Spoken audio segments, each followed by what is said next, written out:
organization is healthy, dysfunctional, or stuck. It always acts like its leader. Barry, my organization is dysfunctional. Look in the mirror. Barry, my team, I don't know how to get them together. They won't work together. Look in the mirror. Your organization is a reflection of who you are, how you show up, how you communicate, the decisions you make and the decisions you don't make. So one of the chapters in the book, the first chapter, is called The Spirit of Leadership, and that's what I want to spend the rest of my time talking about. The spirit of leadership is the convicting power that moves us to say yes to the vision, to the work, and to the risk of making things remarkably better for others. Here's one thing I've learned as I work with leaders is most everyone in here loves vision. It sounds inspiring. It motivates us. It makes us feel like there's more to achieve. We become hopeful with vision, don't we? Oh, vision, we're going here and we're going to change the world. Oh my gosh, who's in? I'm in, I want that. Everybody is excited about vision. But then here comes the other part of the leader's job, is to talk about the work. We talk vision, everybody's in, but then we say, oh, wait a minute, there's some work we have to do. And then the hands begin to drop a little bit because we love the vision. Everybody's getting a raise, yes, but let me tell you about the work that we have to do to get it.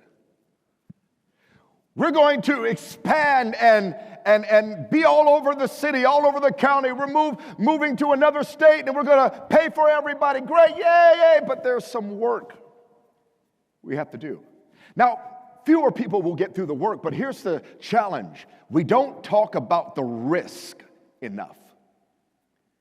Why don't we talk about the risk as leaders? Because we want to save people. We want people to feel comfortable.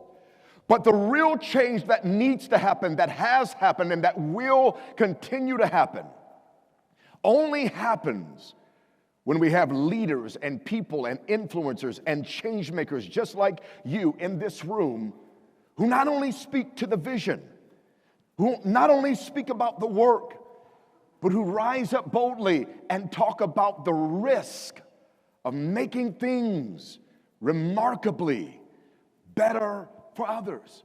And I want you to think about where you are and what you're doing, the dream that you have, the vision that you have. What is the work that goes along with that vision? What is the work? I know you have the vision. I know you want things better. I know you want to see things change. I know you think things are unfair and inequitable. All of these things. Oh, we should be doing more of this. Great. But what is the work? And who's signing up for the work? Who's putting their hands to the plow and not looking back? Who's in it for the work, the hard work, the difficult work, the challenging work, the work that few people will do? Who's in it?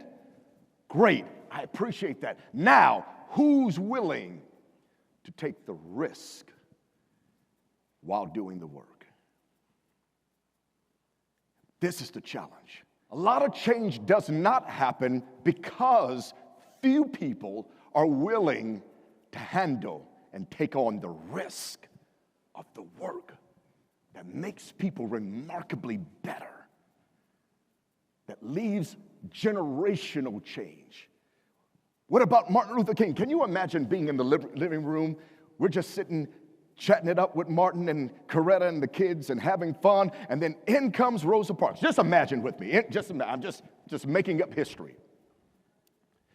Martin, you won't believe what they did to me. They arrested me. And Martin gives up and says, oh, Rosa, that was a horrible Martin Luther King. I know, that was a horrible impression of him, right? It's very bad. But he gets up and says, you know what? I have a vision that one day my children will be able to join hands with little white boys and girls. Please don't hire me to do any Martin Luther King impressions, because that was bad. I know, I apologize. But he gives us vision, and everybody in the room is like, yes, Martin, that's what we need in America. That's what we want. Everybody is excited. But then he says, oh, but wait a minute. We're going to have to walk to work, though. You can't take the bus anymore. But Martin, how am I going to get to work? I don't have a car. Yeah, we're going to have to walk. Matter of fact, we're going to have to march like a lot, like miles. Like a long time. We're going to have to march. Who's willing to do the work? Oh, wait a minute. Yes, you got the vision. A few of you are in for the work. You're down to do the work. You're down to do the marching. But how many of you all are ready and willing to take on the risk of making things remarkably better for others? This is where real change happens. I can only imagine Dr. King saying the risk. Some of you all might be sprayed with fire hoses. Who's still in to make things remarkably better for others? This work you get to do is not going to be comfortable. It's not going to be easy.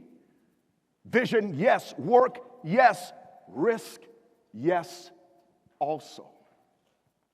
Some of you all may have your homes and your churches bombed. Some of you all might be thrown in jail. At the very worst, some of you all may die. Who's in? Can you imagine how fewer hands went up in that room? But can you also imagine, which we've already seen, those that did say yes? Yes to the vision. Yes to the work. And yes to the risk of making things remarkably. Somebody say remarkably. Everybody say remarkably. That's what we're in business to do, to make things remarkably. The spirit of leadership is the convicting power. Convicting power. In other words, something bigger than me is calling me to do this work. I can be working for another industry. I can be in the private sector making way more money than I'm making in the public sector, in the social sector. But something keeps waking me up. I don't know what it is, and I don't know why I can't even quit doing the work. Something is pulling me. I want you to tap into that pool and that thing that wakes you up, that brought you here. That after tomorrow, when you go back to work, you're going back to the same thing. You don't know why. I want you to tap into that over the next 2 days. I want you to respond to it. And at the end of the day, if I can leave you with anything, what I want to leave you with is just saying yes to it. Lean into it. Say yes to the hard. Say yes to the suck. Say yes when no one else is jumping on board and the funding is leaving. Say yes still. Don't stop saying yes. And it doesn't take everyone. It just takes a few people who will say yes to the vision, yes to the work, and yes to the risk. Again, what are you saying yes to? What will be the story that we tell about you for generations to come? What is your legacy that you're going to leave behind? Because here's the thing. The only reason you know about these people, the only reason we admire these people that were just on the screen are those that weren't that you admire. The only reason is one reason. It's because they simply said yes. I want you all, just from your heart, everybody's not going to do this. If this talk is resonating with you, I simply want you to do one thing. Say yes right now. Say yes. Yes. Say yes again. Yes. Think about the vision that's on the inside of you. It's raging. It's raging. Your heart is beating right now. Your palms are getting sweaty. Think about what it is that you're graced to do, that you're called and purposed to do, and just say yes. Think about the work that needs to be done. It's hard. It's difficult. You don't have the funding. As a matter of fact, you may have to leave the organization you're a part of. Don't put in your 2-week notice right after this. Give it some space. Give it some space. You may not be able to do it from this platform that you're at, but I want you to the work. I want you to shout out yes. Say yes. Think about the risk, because it's not going to be easy. People are going to think you're crazy for doing it. People are going to frown upon your dream, your vision, that thing that wakes you up every morning that says you have to do this. The risk. Shout out yes.